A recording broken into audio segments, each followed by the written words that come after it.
Dear friends, good morning, first of all.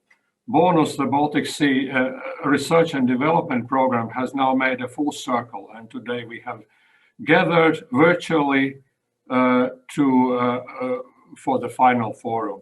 Naturally, for the concluding meeting, the keyword of today will be about legacy, what has been achieved and how to bring it forward in the best way. BONUS is the first of the EU's regional sea basin programs, and a greatly successful one, and I'm proud of it, of course. BONUS success has been forged by a bold vision, openness to novel approaches, willingness and ability for learning by doing, and above everything, I want to stress it, nurturing the spirit of solidarity and collaboration among the participating national funders of research and innovation, and of course the European Commission. Today, thanks to BONUS, we are enormously richer in crucial new scientific knowledge and innovation needed. Again, I want to stress the word needed, because there are things which are good to know, and there are things which are needed to know to preserve the Baltic Sea environment and achieve sustainability in use of its ecosystem services. Our good friend and advisor, Mike Elliott, always is repeating that about these good to know and need to know things. I believe Mike is also today with us. Many highlights of BONUS delivery will be presented. In this brief introduction, however, wearing my program management hat, I wish to remind some of the pioneering aspects of running and handling the BONUS program. I wish to begin with something which might seem rather simple and technical, but in reality is much more. Our electronic proposal submission system, the EPSS. BONUS started in its early days with the EPSS, and it has now grown into a comprehensive electronic program service system that serves at all the stages from submitting and evaluating project proposals to collecting project deliverables and gathering data on many different performance indicators. Thanks to our EPSS, we have a real-time information pool covering such areas as uptake of scientific evidence at policy levels, joint use of science infrastructures, engaging with stakeholders and involvement the early career professionals, as well as many others. This database is tremendously instrumental in assessing impact of each project and the program as a whole. At the same time, it has proved to be a strong motivator to consortia of BONUS projects. Now, years later, we see that planning and monitoring, so-called KPIs, the key performance indicators, has become an integral part of programming within the EU research and innovation network and framework.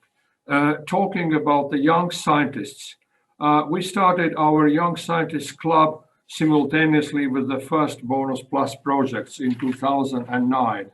And this activity culminated with extremely successful and popular young scientist school activities at the Baltic Sea Science Congress in 2019 in Stockholm. This is another aspect of activity of which we might be very proud, and I believe we were pioneering in this direction as well. From the early days of its activity, BONUS has encouraged and supported thematic collaboration and clustering among its projects. We draw our first BONUS archipelago map back in winter of 2009, soon after commencing the first BONUS Plus projects. Discussing the possibilities and planning joint activities has constantly been the central topic at the annual gatherings of BONUS Forum of Project Coordinators. And several remarkable achievements have grown out of this line of activity, the clustering. To mention just few, the series of BONUS symposia, several thematic workshops, and of course, outstanding joint publications. We will hear about those later today. The role of and place of critical review of the results of primary research and knowledge synthesis has also been a subject of extended discussion within the BONUS community.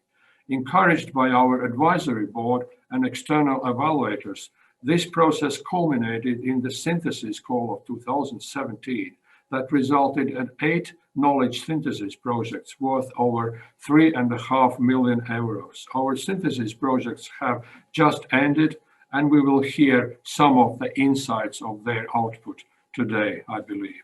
Finally, I wish to devote a few words to the innovation.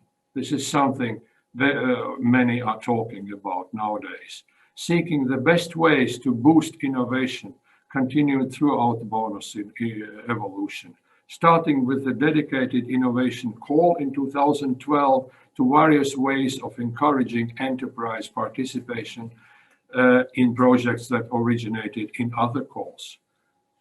We do not have the best formula yet, but one lesson learned is clear. The task of creating a genuinely integrated research and innovation program is not a trivial one, and not as simple as it might seem.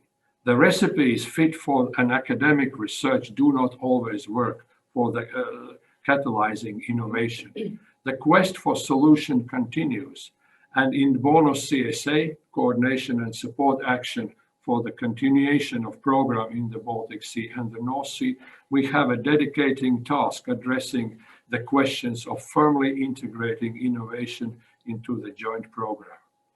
Dear friends, with these words, I wish to finish my introductory note, and I look forward to surely, I believe today's speakers will present much more interesting insight, and I wish everybody a truly exciting day. Thank you.